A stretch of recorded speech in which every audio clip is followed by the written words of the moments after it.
here's what's coming up on the world today. Super cyclone Amphan hits India and Bangladesh, leaving destruction in its wake.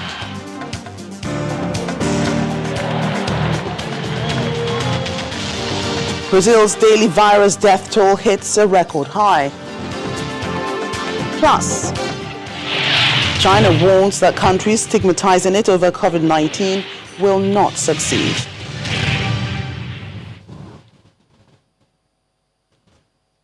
A warm welcome to the program. Thanks for joining us today.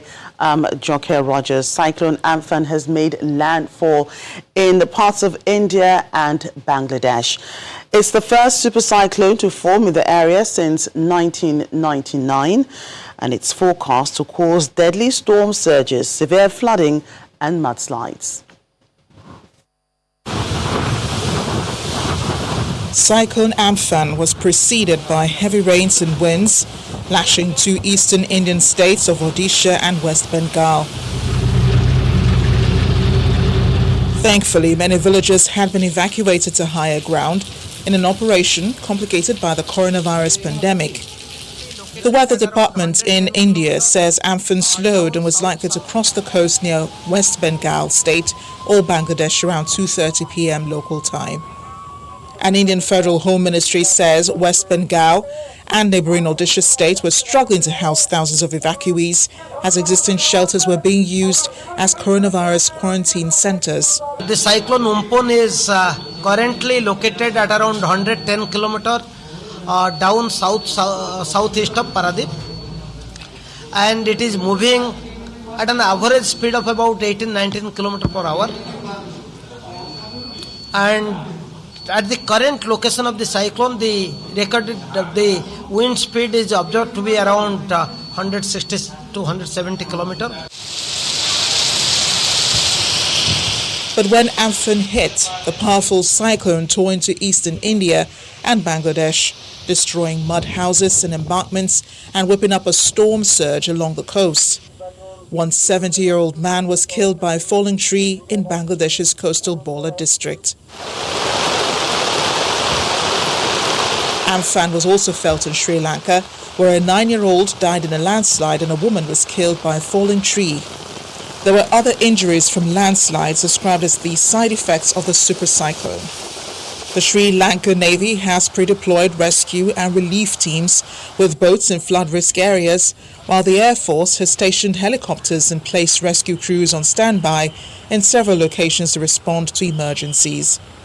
The natural disaster comes as the country is battling the coronavirus, with more than 1,000 people affected and 9 deaths. Most districts are under a night curfew, with 2 remaining under a 24-hour curfew.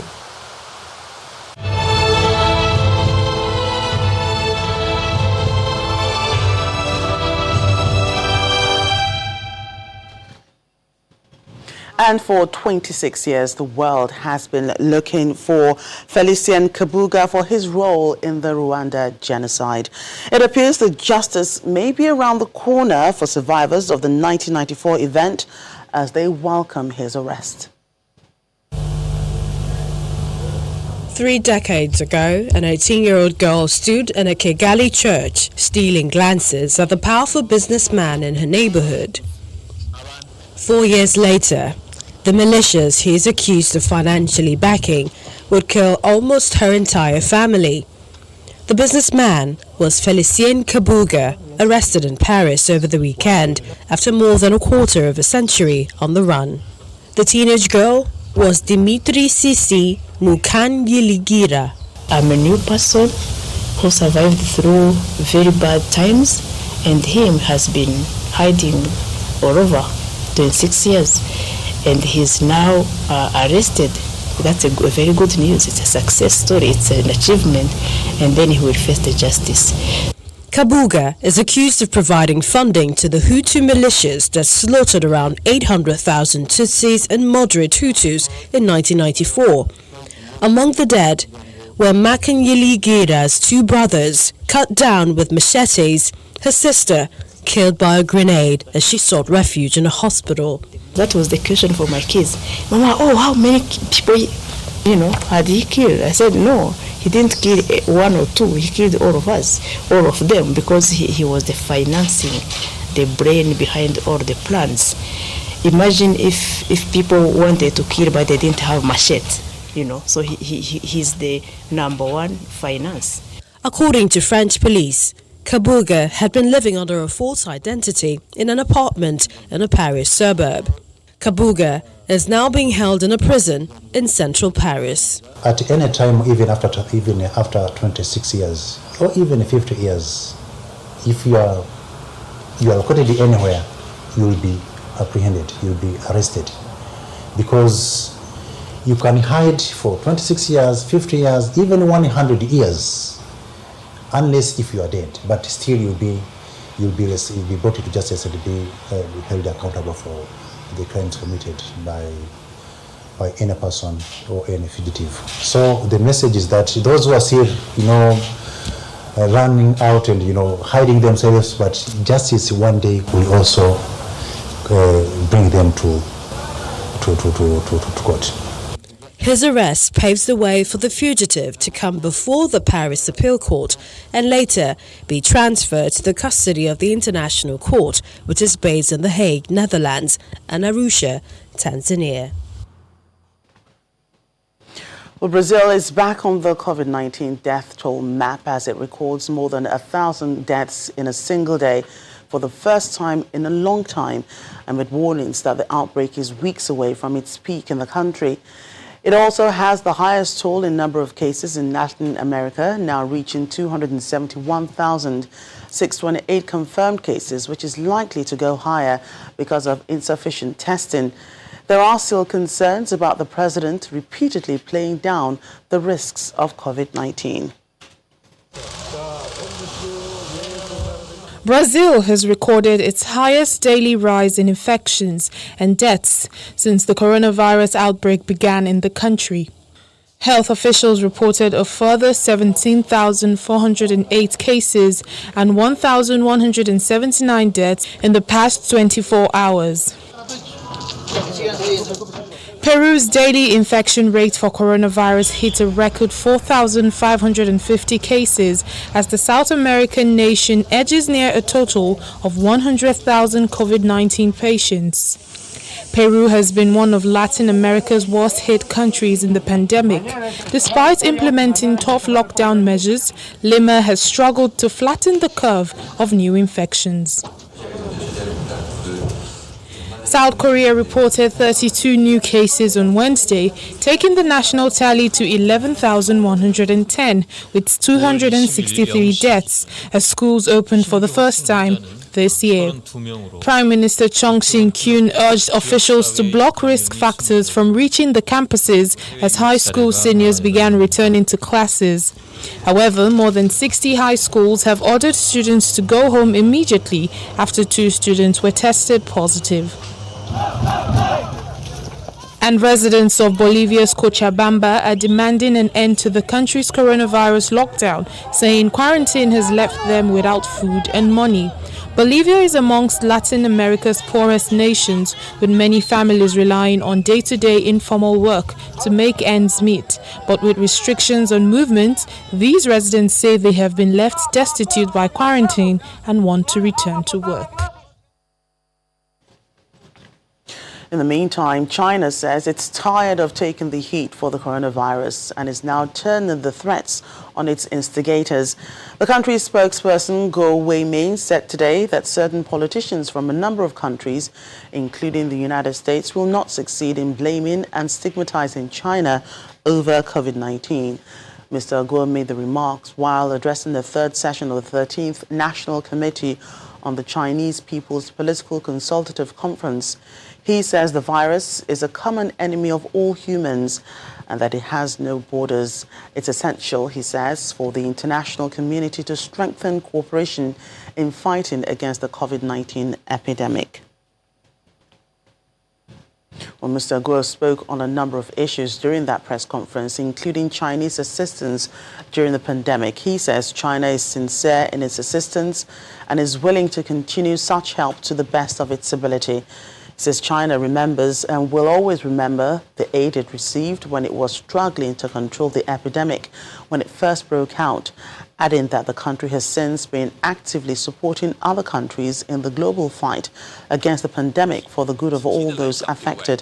He reiterates China's commitment to the principles of openness and win-win cooperation and will demonstrate to the world that with concrete actions that China is a builder of world peace, a contributor to global development, and a defender of international order.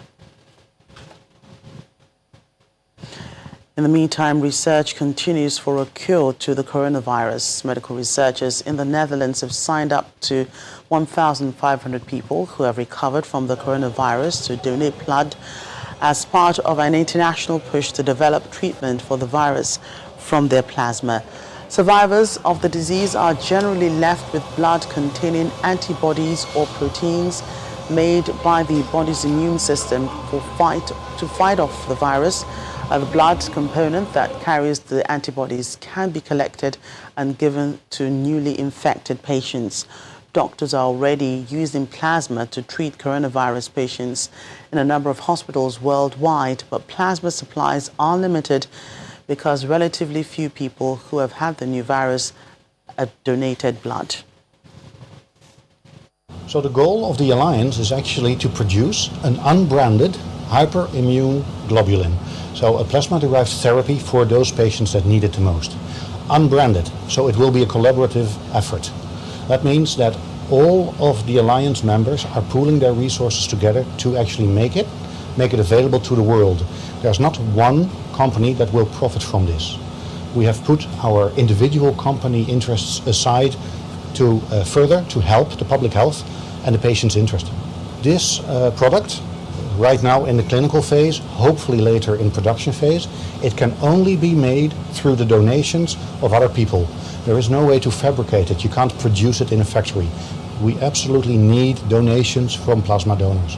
So the founding fathers of this alliance came together to make sure that there's enough speed in developing some kind of plasma therapy against corona.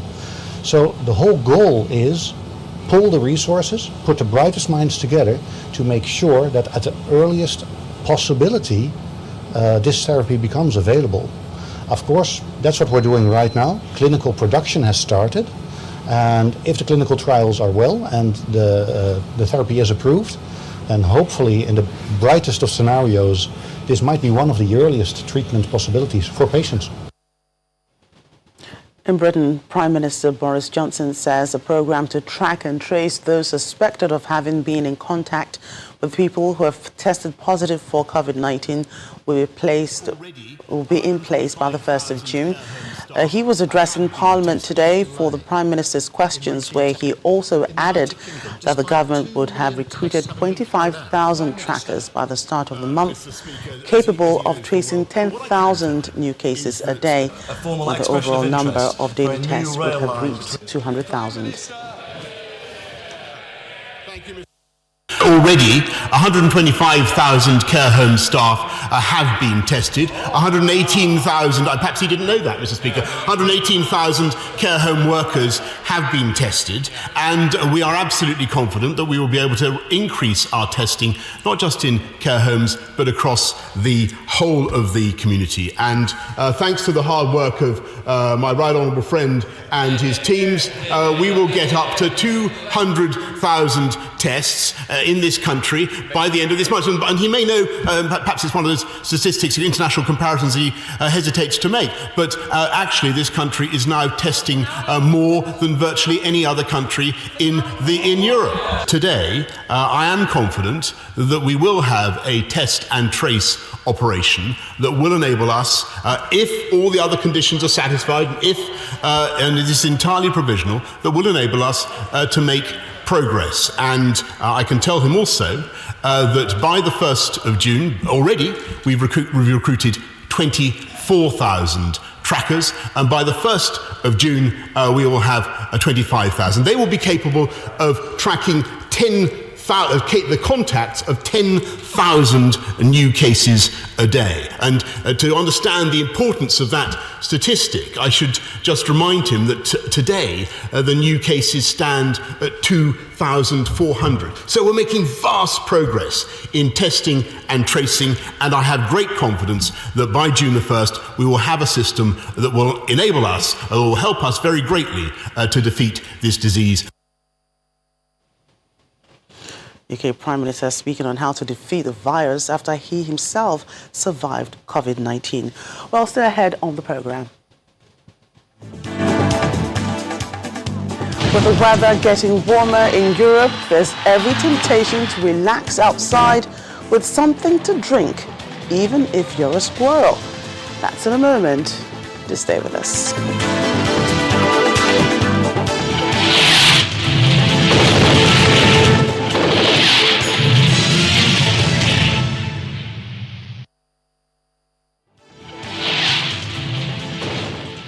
Welcome back to the program. The UN Refugee Agency, the UNHCR, has provided emergency assistance to thousands of refugees and asylum seekers in Tripoli, Libya, amidst deteriorating security conditions as well as movement and other COVID-19 related restrictions. The assistance package includes 1 month's worth of food and hygiene kits, as well as purification tablets provided by UNICEF. As other countries step up efforts to deal with the coronavirus, Libya remains consumed by an ongoing conflict, which has not eased up despite a coronavirus lockdown being put in place. Thousands of migrants and refugees are struggling to get by as work dries up, and their overcrowded living conditions make physical distancing difficult. And access to food continues to be a major problem for African countries during this pandemic. Thousands of people struggling under South Africa's tough lockdown today waited in snaking queues for food aid on the outskirts of Pretoria. Well, area footage earlier today showed thousands of people standing in what seemed like ending lines on a dirt track by an informal settlement dominated by foreign nationals, highlighting the human cost of the country's coronavirus restrictions. Those waiting said they had not received anything from the South African government due to their status as foreign nationals. Well, this pandemic has got us seeing so many unusual things. Take, for instance, a curious squirrel in Munich who is simply nuts about the bear table made especially for its small paws by a bored schoolboy. 10-year-old Maxi has had a lot of free time on his hands due to the coronavirus pandemic, and as Bavaria reopened bear gardens this week, he had already put it into good use, making sure his cuddly friend did not miss out. Maxi and his mother's friend Corinna have been leaving food out on the miniature picnic table, complete with a tiny bear mug, which, believe it or not, does not contain any bear but is filled with nuts, seeds and raisins, just as the squirrel likes it.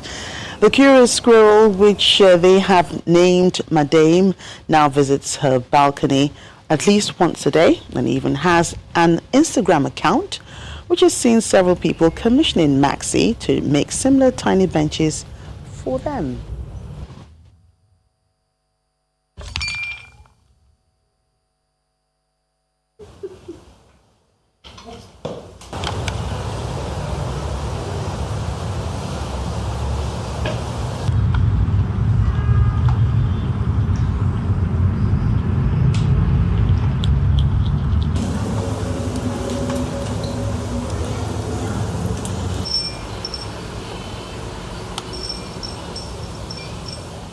Even squirrels are allowed to have some fun. And with the summer-like temperatures at the Dutch coast this week, seaside clubs had hoped to reopen today to get used to confusing coronavirus distancing rules and bring employees back to work. Well, after nearly 10 weeks of lockdown, restaurants and bars had intended to slowly get the hang of social distancing guidelines before crowds surged back to the beaches in just under 2 weeks, and a complex list of do's and don'ts will go into effect. For now, beach bed rental has been prohibited. In addition to trying to keep customers 1.5 meters apart, restaurants in the Netherlands will only be allowed to accept online reservations and then have to check clients for COVID-19 symptoms. Some beach clubs had started serving cocktails to customers on beach beds, but authorities warned them to stop or face steep fines, as they are supposed to wait until June the 1st.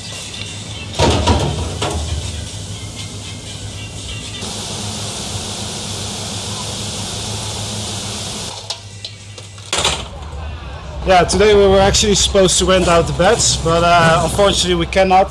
So we're getting them back up, and we hope that soon we can actually rent them out.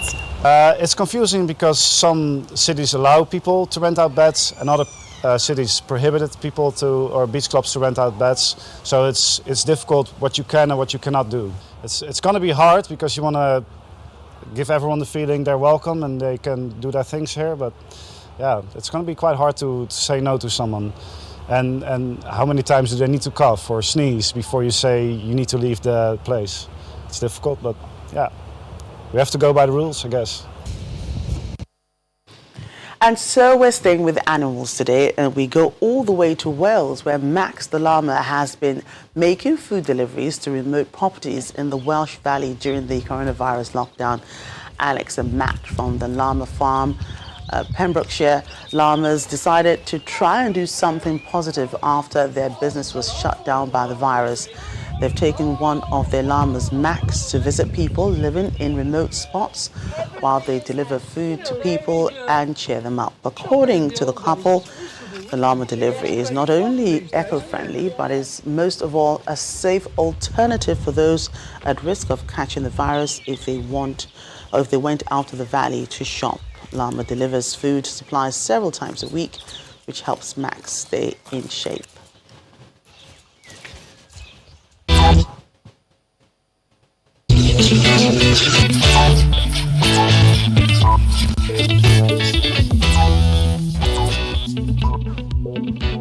Let's bring some technology into the mix today, as Boston Dynamics four-legged robot known as Spot has been taught to herd sheep after its developers teamed up with New Zealand robot operations software platform Rocos to upskill its RoboDog.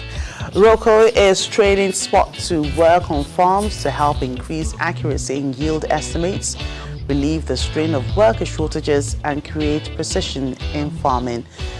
The system allows operators to control robots from anywhere in the world, creating preset automated missions or manually teleoperated to investigate issues, capture new data, or even redirect as required. In early testing, the Boston Dynamics team based in the United States navigated previously uncharted terrain in New Zealand, remotely accessing Spot through Roco's platform. Spot is currently undergoing testing in Singapore, reminding members of the public to maintain social distancing in a public park. The RoboPark keeper occasionally makes announcements by a speaker reminding people to stand at least 1 meter apart.